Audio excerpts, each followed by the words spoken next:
Alléluia. À ton nom, nous donnons la gloire ce matin. À ton nom, nous donnons l'honneur ce matin. À ton nom, nous donnons la magnificence ce matin. Parce que toi seul es digne. Toi seul es grand. Toi seul es merveilleux. Toi seul es juste. Toi seul es excellent. Toi seul nous amène dans une autre dimension. Nous te donnons, alléluia, la gloire, parce que c'est toi qui nous fais traverser de l'autre bord. Ce matin, nous voulons, alléluia, nous tenir à tes pieds. Nous te supplions que ton Saint-Esprit soit au contrôle et qui nous dirige et qui nous parle et qui vienne impacter nos vies. Et que, oh, alléluia, qu'il y ait une délimitation entre le nous d'avant et le nous d'après.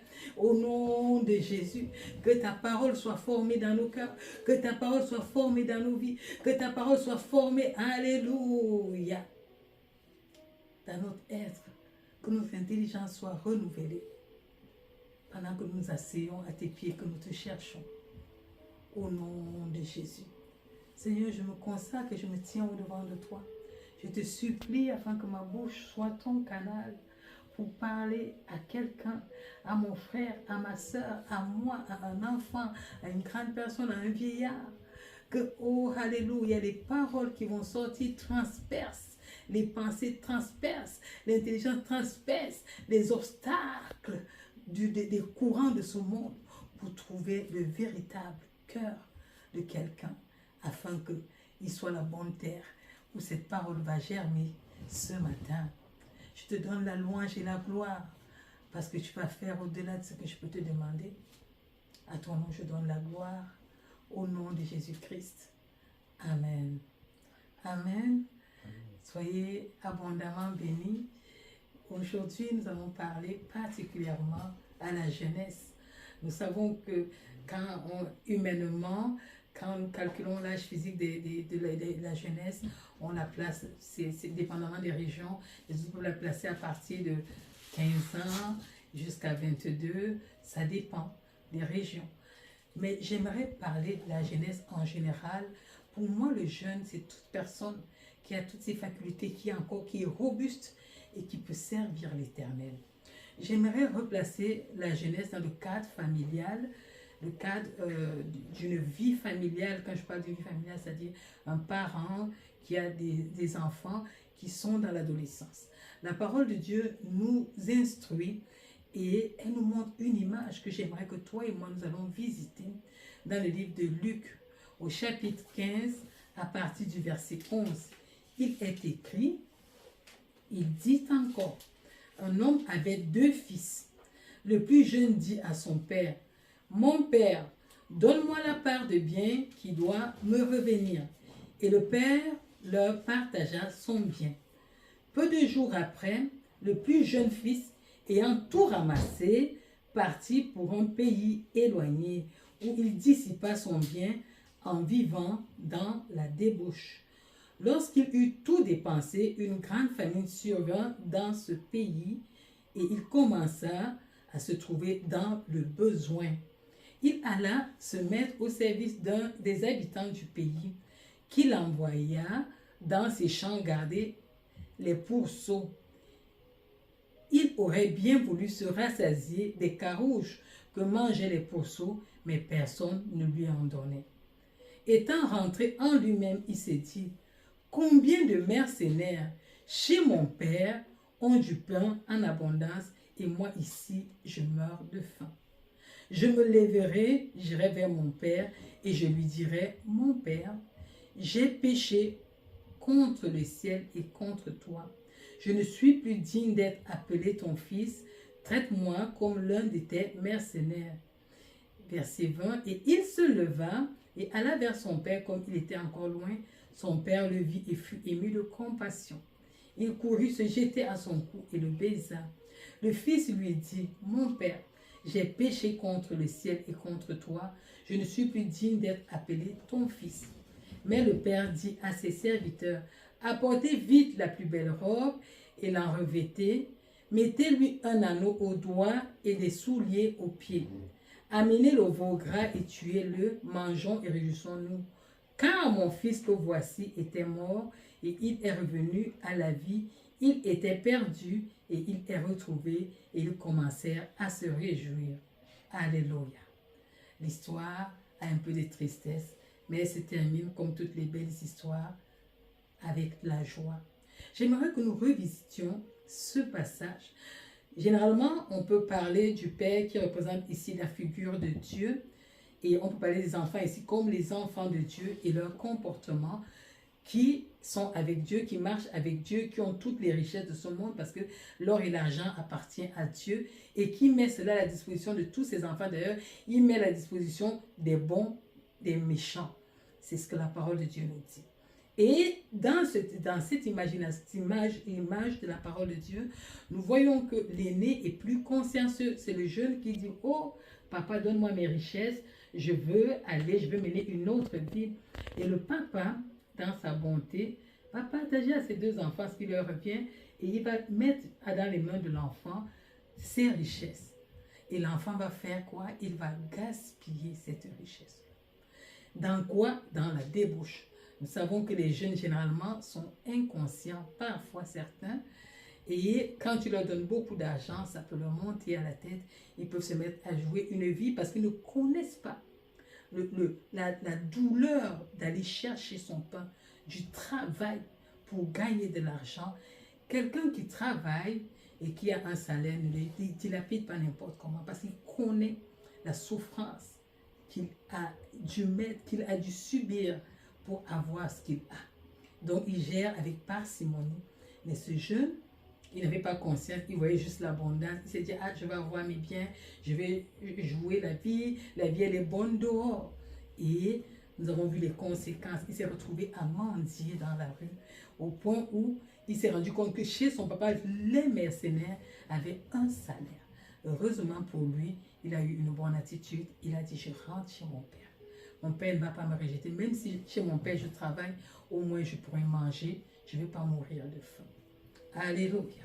C'est ça que la parole de Dieu, nous voyons quand nous lisons dans ce passage. Mais comment le jeune homme rendra-t-il pur son sentier? Ça, c'est dans Psaume 119, verset 9 qui nous parle. Comment la jeunesse d'aujourd'hui peut vivre selon Dieu, peut vivre selon la parole de Dieu? Ici, c'est en se dirigeant d'après la parole de Dieu. Comment les jeunes d'aujourd'hui peuvent marcher dans leur bon sens? Vous savez, quand on regarde la jeunesse aujourd'hui, c'est grave. Dans tous les pays, chaque pays c'est comme s'il y a un esprit, une domination qui règne. Quand nous regardons du côté de l'Occident, nous voyons qu'il y a eu un grand développement des réseaux sociaux. Les réseaux sociaux sont devenus comme, je ne sais pas, le troisième ou le quatrième pouvoir. Un jeune, il suffit qu'à une heure fixe, un jeune fait une vidéo, il la publie sur les réseaux, le monde entier est au courant.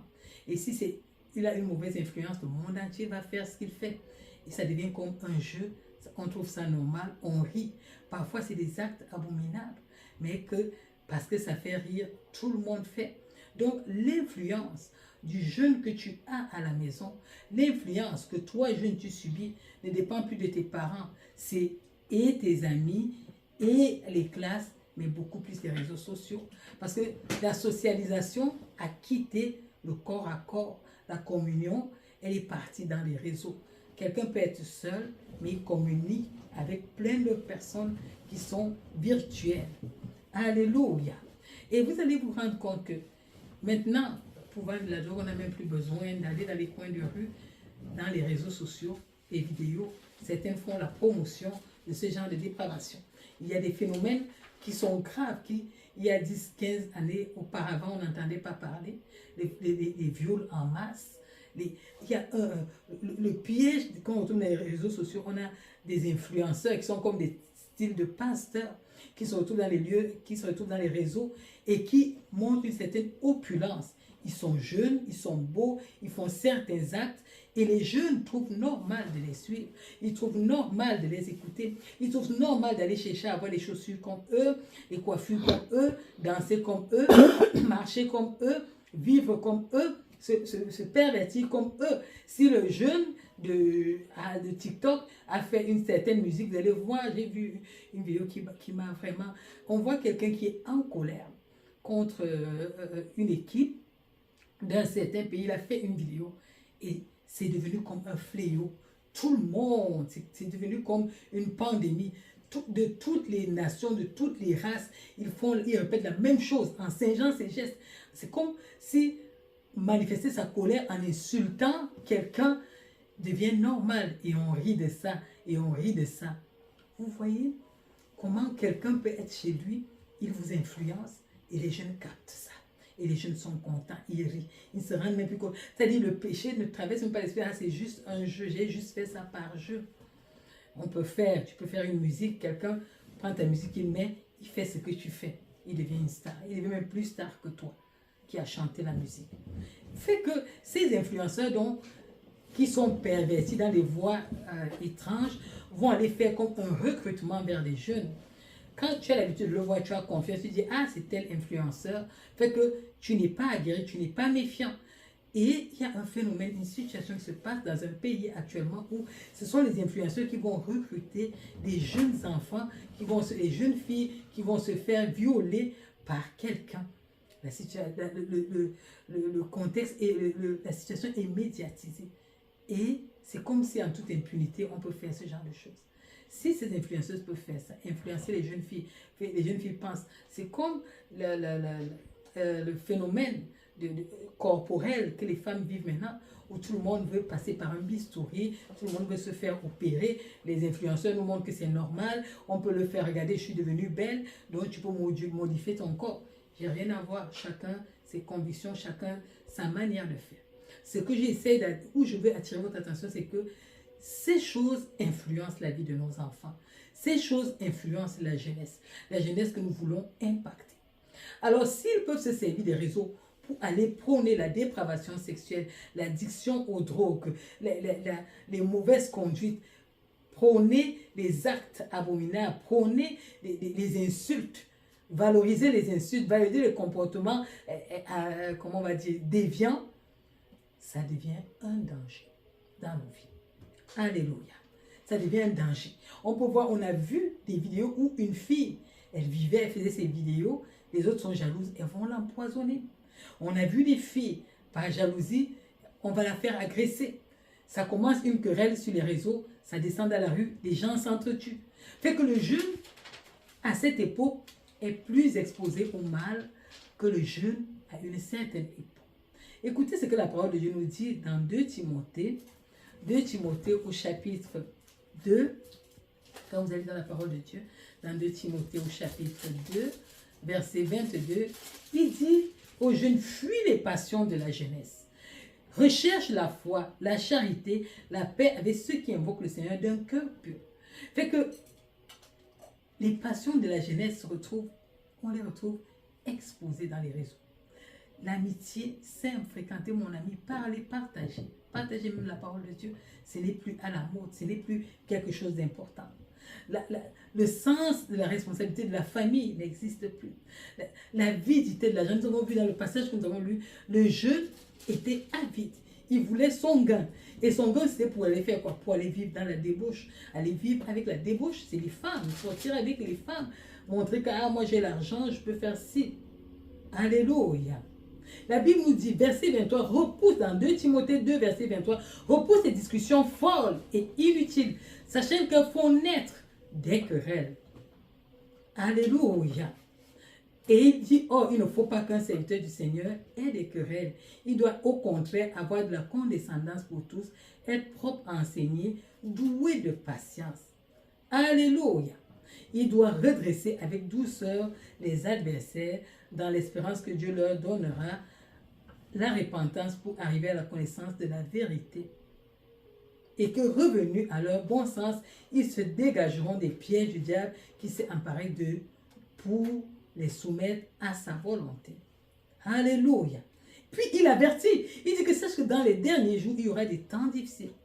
Car les hommes seront égoïstes, amis de l'argent, fanfarons, hautains, blasphémateurs, rebelles à leurs parents, ingrats, irréligieux, insensibles, déloyaux, calomniateurs, intempérants, cruels, ennemis des gens de bien, traîtres, emportés, enflés d'orgueil, aimant le plaisir plus que Dieu, ayant l'apparence de piété, mais régnant ce qui en fait la force. Éloigne-toi de ces hommes. Alléluia. Voilà l'avertissement que Dieu donne, même pas seulement aux jeunes, même aux grandes personnes. Quelles sont tes amitiés? Quelles sont les personnes que tu fréquentes?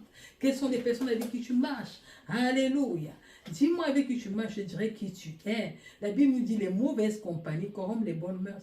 Même la compagnie de ton TikTok peut corrompre tes mœurs. Même la compagnie de ton Facebook peut corrompre tes mœurs. De Instagram, comment on appelle l'autre, de Snapchat. Il y a tellement de petites choses qui captivent nos jeunes et qui les gardent prisonniers des choses impures. La Bible dit que ces choses-là peuvent te corrompre. Alléluia. Dans Ecclésiaste 12, il dit, jeune homme, réjouis-toi dans ta jeunesse. Livre ton cœur à la joie pendant les jours de ta jeunesse. Marche dans les voies de ton cœur et selon les regards de tes yeux. Mais sache que pour tout cela, Dieu t'appellera en jugement. Bannis de ton cœur le chagrin et éloigne le mal de ton corps, car la jeunesse et l'aurore sont vanité. Pourquoi? Mais souviens-toi de ton Créateur pendant les jours de ta jeunesse, avant que les jours mauvais arrivent et que les années s'approchent où tu diras, je n'y prends point plaisir. Alléluia. Nos jeunes aujourd'hui doivent entendre ce message. Nos jeunes aujourd'hui, quelle est la société que vous avez pour demain? Qu'est-ce que vous gardez? La Bible dit que personne ne méprise dans 1 Timothée 4, 12, que personne ne méprise ta jeunesse, mais sois un modèle pour les fidèles. Comment? En parole, en conduite, en charité, en pureté. Voilà où on doit voir les jeunes, où on doit voir la marche du jeune, où on doit voir les paroles qui sortent de ta bouche. Est-ce qu'elles sont insultantes? Quelle est la saveur des paroles que tu distilles? Est-ce qu'avec toi, quand on t'écoute, il suffit 5 minutes, avec toi, nos oreilles deviennent grinçantes, nos pensées sont irritées, nous sommes poussés à la colère, aux insultes, nous sommes poussés à l'agression, ou bien nous sommes poussés à adorer Dieu tout simplement? Est-ce que ta conduite, quand on te regarde, on dit, voilà un enfant intègre, voilà un enfant obéissant, voilà un enfant modèle, ou bien quand on te voit, tout le monde n'a pas envie de t'avoir à côté de toi, à côté de lui, parce que ton comportement irrite, blesse le cœur de tes parents, blesse le cœur de tes tantes, blesse le cœur de tes camarades, blesse le cœur de tout le monde. Tu t'ériges en modèle déviant, en modèle pervers. Est-ce que la pureté habite ton cœur? Tite 2, 6 nous dit, il faut qu'on soit modéré dans notre conduite. Est-ce que tu es un jeune modéré? Est-ce qu'on peut te citer un exemple?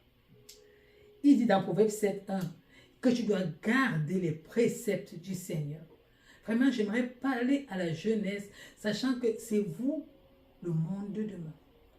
Si le monde est le reflet de votre TikTok, ça veut dire que le monde est perdu. Parce que qu'est-ce qu'on retrouve dans ton TikTok? Les insultes, les agressions, c'est ça la société que tu veux pour demain? Je ne pense même pas que ces jeunes qui font ça, lorsqu'ils auraient des enfants, veulent souhaiter que leurs enfants soient corrompus comme ça, se comportent de la sorte. Ils le font certes de manière inconsciente, ils le font juste pour rire. Ils disent je ne blesse personne, c'est juste une vidéo, c'est juste pour rire. Mais imagine-toi que tu as un enfant qui se comporte comme ça. Maintenant tu es parent, tu as un enfant qui se comporte comme tu te comportes. Qu'est-ce que tu vas dire? Tu seras fier de cet enfant-là? Tu auras tendance à vouloir le redresser, mais tu vas redresser quoi? Ce que toi-même tu as accouché, ce que toi-même tu as préparé pendant des années, pendant qu'on te parle, tu refuses d'écouter, mais tu voudrais que tes enfants t'écoutent, tu rêves. Tes enfants seront la réplique de toi. Attends, je t'amène te balader quelque part. Il y avait quelqu'un qui était un roi, il s'appelait David. David, Dieu avait béni David. David était fort physiquement, il était beau de figure. Dieu l'avait élevé parce qu'il était quelqu'un qui avait le cœur d'adorateur. Et Dieu appréciait ça chez David. Mais David n'avait pas... Il avait la crainte de Dieu, mais il y avait des domaines dans sa vie qu'il n'avait pas traités. Les domaines, comme on parle dans le jeûne, ici ça tombe bien. Il était dans la débauche. David était quelqu'un qui aimait les femmes. Il a tellement aimé les femmes qu'il a jusqu'à tuer un homme pour prendre sa femme. Mais David croyait qu'il faisait ça dans la cachette, oubliant que quand tu adores Dieu, là, Dieu est dans ta vie. Et Dieu a envoyé le prophète parler à David. David s'est repenti. Tout est rentré dans l'ordre. Il a pris la femme, il a mis dans la maison, il a finalement épousé, il a fait le beau Salomon avec cette femme. Sauf que la semence impudique était installée chez lui. La semence impudique avait touché tous ses enfants. David ne voyait pas l'impact. Quand ses enfants ont commencé à prendre ses concubines, ses propres femmes, alors David a commencé à prendre conscience que mon péché, mes actes que je trouve simples là, ce n'est pas seulement moi. Hein. Les actes là, ça touche mes enfants. Tu veux mieux le savoir? Regarde ton enfant se comporter. Si j'ai quelqu'un qui aime le téléphone, tu vas te rendre compte que ton enfant, si à la maison, aime parler au téléphone. Il va t'arracher le téléphone. Si tu aimes les tablettes, ton enfant sera dans les tablettes. Si tu aimes les jeux, ton enfant sera dans les jeux. Et si tu es jeune et tu es toujours dans ce genre de choses, sache que la reproduction qui vient après toi, la génération suivante, celle que tu vas influencer, le premier endroit qu'on influence, c'est notre famille. Tes enfants auront l'influence de tes tablettes. Qu'est-ce que tu fabriques aujourd'hui pour ta société de demain? Qu'est-ce que tu fabriques jeune? Sache que ce que tu vas fabriquer, c'est ça dans quoi tu vas vivre. C'est ton monde que tu fabriques aujourd'hui, maintenant. Ce que tu vis, ce que tu fais, les actes que tu poses, les abominations que tu poses. C'est ça que tu vas vivre. Les concubines de David étaient couchées sur les toits au vu et au su de tout le monde. Lui, il a fait en cachette, Dieu a exposé. C'est ça la loi, les gens ne savent pas ça. Tu sèmes, la semence se multiplie selon son espèce. La semence davidique s'est multipliée selon l'espèce David. Et ça a donné ça. Ça n'a pas seulement donné le danger du péché, c'est que ça se multiplie. Ce n'était plus la débauche seulement. Il y a devenu la guerre à la maison. Les enfants ont commencé à se faire la guerre. Un de ses fils a dit que je veux ton trône. Vous comprenez, ça allait dans tous les sens. Pourquoi? Parce qu'une seule chose que David avait laissée qu'il n'avait pas traitée. Jeune homme, jeune fille, toi qui m'écoutes, tu es belle. Dieu t'a donné, tu as la force. Tu brilles, la gloire est en toi. Mais ces choses-là, sers-toi pour le Seigneur. Garde la chasteté, garde la pureté, marche selon la parole de Dieu. Crains le Seigneur. Tiens la main du Seigneur. Est-ce que c'est facile? Non, parce que tu vas surfer à contre-courant. Mais tu as la grâce en ce temps qui a le Saint-Esprit, le meilleur enseignant. Fais de lui ton allié. Dis, Saint-Esprit, regarde, ma chair m'amène à faire d'autres choses. Mes amis me poussent à faire autre chose. Je ne sais pas comment me tenir. Viens à mon aide. Tiens-moi par la main. J'arrive pas. J'arrive pas. J'arrive pas. J'arrive pas. J'arrive pas. Dieu, qui est un père de compassion. Quel est l'enfant qui peut dire à son papa, j'arrive pas? Et le papa ferme les oreilles.